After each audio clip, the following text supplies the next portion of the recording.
So Itchy and Big George went to the county jail in Valdosta to await trial for the murder of Frank Bennett. They didn't have to wait too long. Did you know Frank Bennett? No, sir. You mean to tell me you never met the man whose wife, Ruth, is your business partner? That's right.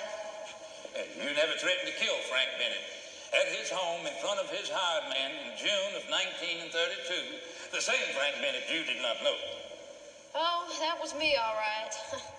I thought you wanted to know if we'd ever met. The answer's no.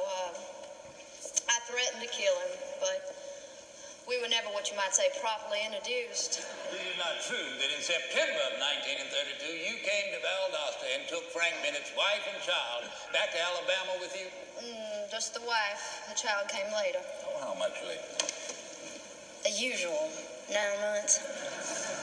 Well, I suggest that you bribe this poor, weak woman with promises of liquor and money, and she lost control of her senses momentarily. And when her husband came back to get her and take her home, you and your colored man murdered him in cold blood. No, sir. Where were you on the night of September 30th, 1933? I was at the town hall doing a show. And after that? I was over at my mother's house. Oh, yeah? Who was with you? Just Big George and myself. What about your mother? Can she confirm that? No, sir. She died a year ago. Oh, well, I'm sorry to hear that, but Miss Threadgood, you expect 12 intelligent men to believe you, although one witness is dead and the other is a colored man known to be a worthless, no-good, lying nigger. You expect these men to take your word for it just because you say so? That's right, you gum-faced, blown-up, baboon-ass bastard. One more outburst like that and I'll hold you in contempt of court. You understand? Yes, sir. Lord. Next witness. Did you know that you were pregnant at the time you left Valdosta? Yes. And yet, you tell us over and over that you went with this woman willingly. Yes, I wouldn't raise my child with Frank Bennett. But why? Did this woman promise you money? No. A bigger home? No. No. In church, Miss Dennis, why would a respectable Christian woman go anywhere with this busy president whose reputation is known for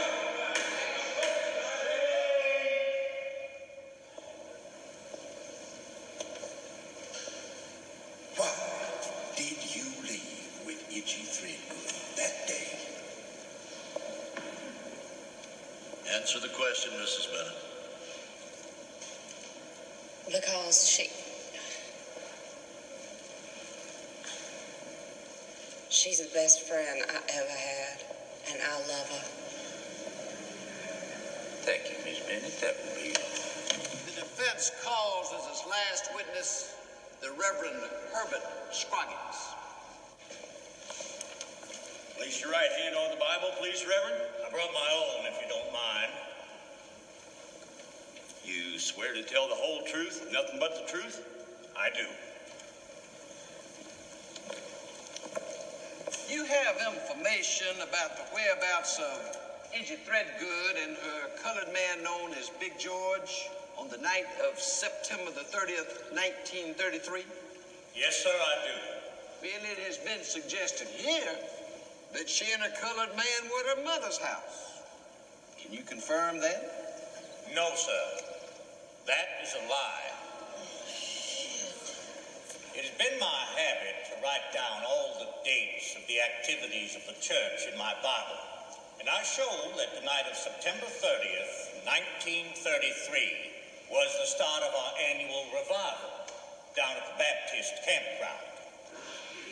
Sister Threadgood was there, along with her hired man, George Pullman, who was in charge of the barbecue, just as he has been every year for the last 10 years. Objection. That doesn't mean anything. Murder could have taken place any time the next couple of days. Have you ever been to one of our revivals, sir? Well, no. Do you attend church regularly, sir? Of course I do. Good. Well, maybe if you attended one of our revivals, you'd know they last 3 days and 3 nights, Your Honor. Approach the bench. Percy, it don't look like you got a case at all. In the first place, there's no body. Second, we got us a preacher nobody's going to dispute. But, Your Honor, I'm telling you, what you got is a whole lot of nothing.